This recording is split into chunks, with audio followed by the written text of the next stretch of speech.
Alright guys, আজ আমি খেলতে যাচ্ছি কার ডিলারশিপ। আজকের ভিডিওটা অনেক ইন্টারেস্টিং বিকজ আমি যাচ্ছি আমার ড্রিম কম্বো কেনার জন্য। আর এ হচ্ছে আমার ঘর। বেসিক্যালি এটা একটা কন্টেইনার, এই যে বাইরে থেকে এটা একটা কন্টেইনার, এটা হচ্ছে আমার ঘর এবং এটা হচ্ছে আমার গ্যারেজ, যেখানে আমি গাড়ি রিপেয়ার করি, পেন্ট করি, ওয়াশ করি। ফাইনালি এটা হচ্ছে আমার শোরুম। চলুন শোরুমের ভিতরে যাই। এখানে আমার অনেক লাক্সারি এবং স্পোর্টস কার্স পড়ে আছে।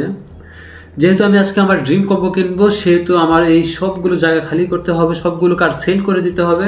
দেন আমি আমার ড্রিম কম্বোটা কিনতে পারবো এবং সেগুলো রাখার জন্য জায়গা হবে। তো আমি সবগুলো কার সেল করে দেবো, সেজন্য আমি আমার সবটাকে ওপেন করে নিই। ওপেন করার সাথে সাথে কিন্তু কাস্টমার আমার পুরো দোকান ভরে যাবে এবং আমি ফাইনালি কিছুক্ষণের মধ্যে, অল্প কিছু সময়ের মধ্যেই আমি আমার সবগুলো গাড়ি সেল করে দিতে পারবো। ফাইনালি গাইস, আমি আমার শোরুমের সবগুলো কার সেল করে দিয়েছি, যেন আমি আমার নতুন নিউ কম্বোটা যদি কিনি তাহলে যেন আমি সঠিকভাবে সেগুলোকে রাখতে পারি। কারণ আমি যদি এত এক্সপেন্সিভ কারগুলোকে বাইরে এগুলোর মতো করে রাখি তাহলে আমার কারগুলো আমি ভালো দামে সেল করতে পারবো না। তাই আমি সেগুলোকে ভেতরে রাখবো। এখন যাওয়ার জন্য আমি কি ব্যবহার করবো? আমি আমার টেসলাটাকে নিয়ে যাই, যেহেতু আমি একজন পরিবেশ বান্ধব। ওকে, লেটস গো। ফাইনালি গাইস, আমি চলে এসেছি আমার ড্রিম কম্বো কেনার জন্য ব্র্যান্ডেড কার মার্কেট। চলুন এন্টার করি। ও ভাই, ভেতরে হচ্ছে জার্মান এবং আমেরিকান এবং ব্রিটিশের কিছু কার রয়েছে।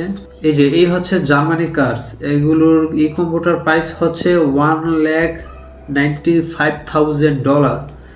এবং আমি যদি ব্রিটিশ কার্সগুলোকে আপনাদেরকে দেখাই, এই হচ্ছে কার কম্বো এবং এটার প্রাইস হচ্ছে গিয়ে $2,70,000। আমি আজকে নিতে চলেছি হচ্ছে জার্মান কার্স এবং ব্রিটিশ কার্স, এবং আমেরিকান কার্স আজকে নেব না, কারণ আমার কাছে এত পরিমাণ টাকা নেই।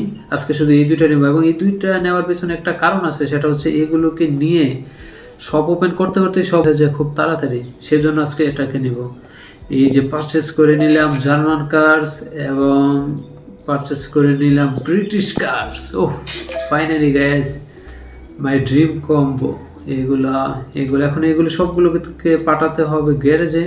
যা ভাই, গ্যারেজে যা এগুলোকে সবগুলোকে ট্রাকে করে গ্যারেজে পাঠিয়ে দিতেছি। অবশেষে আমার সবগুলো কার চলে এসছে আমার শপে। এই হচ্ছে ভাই, কি সুন্দর। এই হচ্ছে আমার সবগুলো কার চলে এসছে, কিন্তু এখনো আমার কাছে আরো 4টি স্লট খালি রয়েছে গাড়ি রাখার জন্য। এখন আমি যাব হচ্ছে এই 4টি স্লটকে পূরণ করার জন্য। এখন আমি কিনতে যাব হচ্ছে কার মার্কেট, নর্মাল কার মার্কেট।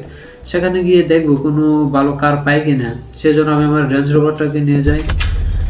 ওকে, অবশেষে চলে আসলাম ওপেন কার মার্কেট। এখন এন্টার করে দেখি এখানে আমার বাজেট অনুযায়ী কি কি কার পাওয়া যায়। এখানে সবগুলোই তো অনেক এক্সপেন্সিভ। এই যে মার্সিডিজ, দেখি এটা কত। এই ভাই, অনলি $8,000। ওকে, বার্গেনিং করার দরকার নেই, এটাকে পারচেস করে নেই একটা।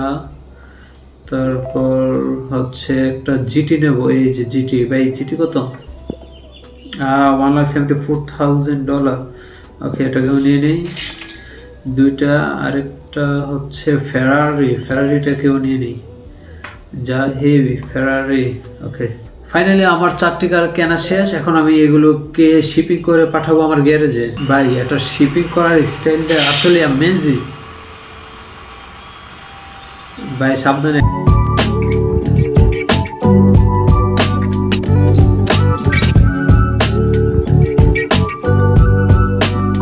অবশেষে গাইস, এই হচ্ছে আমার গ্যারেজের ফাইনাল লুক। দেখুন কে মস্ত মস্ত কার হে ये सब। ও ভাই, এগুলো তো সব ওপেন করার সাথে সাথে সব সেল হয়ে যাবে। এখানে ফেরারি, বুগাটি, রোলস রয়েস, মার্সিডিজ, সব ব্র্যান্ডেড কার। এগুলা Tesla, BMW 7 series, Mercedes Benz, GT3।